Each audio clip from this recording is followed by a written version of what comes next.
Hi, I'm Wendy. I'm from Hanking Machinery, and this is our mono layer machines. And you can do a plastic bag or the hand carry bag for this machine.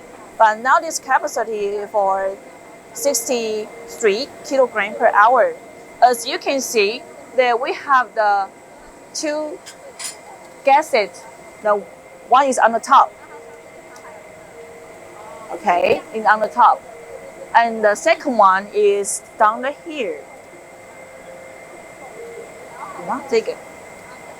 Okay.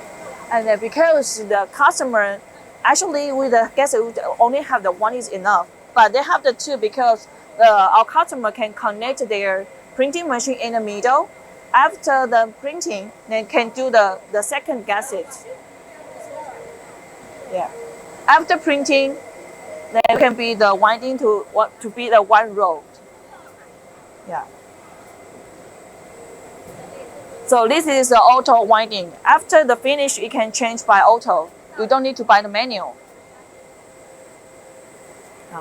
And our machines, we are saving energy and no pollution when it produce.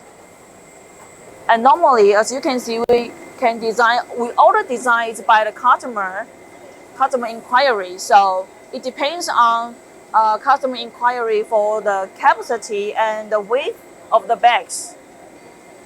If you need anything about films, any films, this is a mono layer. We still have the 3 layers and 5 layers for the heavy duty bags. So about the boring, we are professional to making the boring film machines. If you need anything, just contact with me. Thank you.